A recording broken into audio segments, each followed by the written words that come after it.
সুপ্রিয় দর্শক মন্ডলী, রংপুরে এসে দেখি রঙের মেলা। রং আছে, রঙের জায়গায় আমি আছি কোন জায়গায়? আছে রঞ্জু, কারো কাছে আবার হানিফ সংকেত।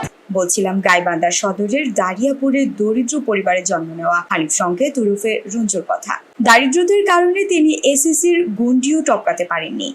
তবে বেশি দূর পড়ালেখা না করতে পারলেও স্বপ্ন যে ছিল আকাশ ছোঁয়া, তাই তো তিনি আজ হানিফ সংকেত হিসেবে বেশি আখ্যায়িত। এক সাক্ষাৎকারে তিনি কিভাবে এতদূর আসলেন জানতে চাইলে রঞ্জু বলেন, প্রথম থেকে এলাকার বিভিন্ন খেলাধুলার ধারাভাষ্য, গণসঙ্গীত ও ছোট ছোট নাটক করা হতো। এলাকার অনেকের কাছে আমার কণ্ঠ বেশ ভালো খ্যাতি পায়।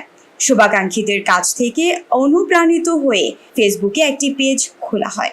নাটক ও রঞ্জু নামে পেজ থেকে বিভিন্ন শিল্পীদের নিয়ে লাইভে গানের আড্ডা হতো। পাশাপাশি তিনি নিজেও পছন্দ মতো দর্শকদের গান গেয়ে উপহার দিতেন। তিনি আরো বলেন, হানিফ স্যারের উপস্থাপনার মতো করে রংপুরের বিভিন্ন দর্শনীয় স্থানগুলো ভিডিওতে তুলে ধরে।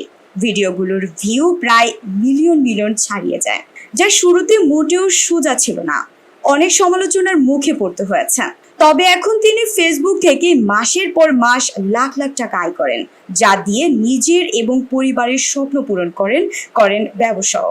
তিনি বলেন, বিভিন্ন সাংস্কৃতিক ও অনুষ্ঠানে গেলে ভক্তরা খুব ভালোবাসা দেয়, কখনো প্রশ্ন তোলে না শিক্ষাগত যোগ্যতা নিয়ে। সবাই সাদরে গ্রহণ করে নেয় আমাকে।